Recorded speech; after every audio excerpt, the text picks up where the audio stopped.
بسم اللہ الرحمن الرحیم۔ السلام علیکم۔ خدا کے حضور دعا میں ہاتھ اٹھانا۔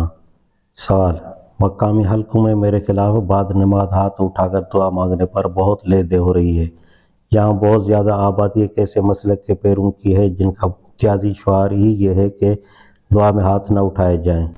یہ حضرات میرے خلاف اپنے اعتراض میں یہ دلیل پیش کرتے ہیں کہ اپنے رب کو پکارو عاجزی کے ساتھ اور چپکے الاعراف کے ارشاد کا تقاضا یہ ہے کہ دعا میں حد درجے اخفا برتا جائے، بخلاف اس کے ہاتھ اٹھانے سے اس کا اظہار ہوتا ہے۔ بدین وجہ دعا میں ہاتھ اٹھانا قرآن کے منشا کے خلاف ہے۔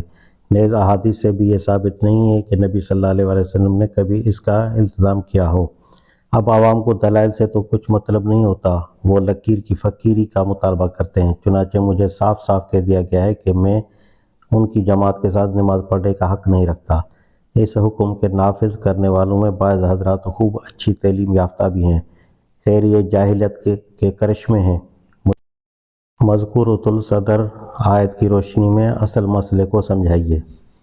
جواب: ان حضرات سے دریافت کیجیے کہ اپنے رب کو پکارو عاجزی کے ساتھ اور چپکے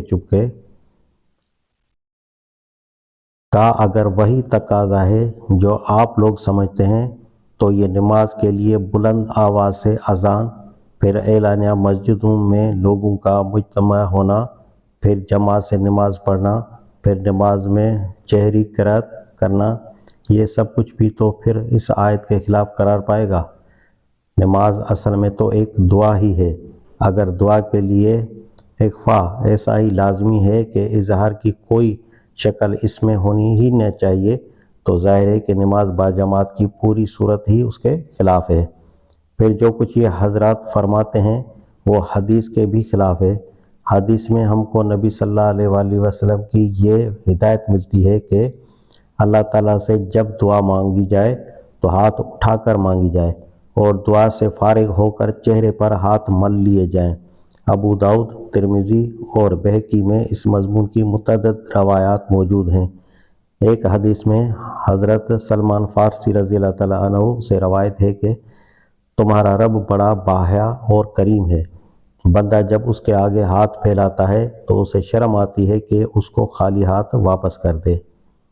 دوسری روایت میں حضرت عمر رضی اللہ تعالیٰ عنہ بیان کرتے ہیں کہ نبی صلی اللہ علیہ وآلہ وسلم جب دعا مانگتے تھے تو ہاتھ اٹھا کر مانگتے تھے اور اس کے بعد اپنے چہرے پر ہاتھ پھیر لیتے تھے۔ حاکم نے مستدرک میں حضرت علی رضی اللہ تعالیٰ عنہ کا یہ ارشاد نقل کیا ہے کہ دعا میں ہاتھ اٹھانا اللہ کے آگے عاجزی اور مسکنت کے اظہار کے لیے ہے۔ اس میں شک نہیں کہ نبی صلی اللہ علیہ وآلہ وسلم کے زمانے میں یہ طریقہ رائج نہ تھا جو اب رائج ہے کہ نماز باجماعت کے بعد امام اور مقتدی سب مل کر دعا مانگتے ہیں۔ اس بنا پر بعض علماء نے اس طریقے کو بدعت ٹھہرایا ہے، لیکن میں نہیں سمجھتا کہ اگر اس کو لازم نہ سمجھ لیا جائے اور اگر نہ کرنے والوں کو ملامت نہ کی جائے اور اگر کبھی کبھی قصداً اس کو ترک بھی کر دیا جائے تو پھر اسے بدعت قرار دینے کی کیا وجہ ہو سکتی ہے؟ خدا سے دعا مانگنا بجائے خود تو کسی حال میں برا فعل نہیں ہو سکتا۔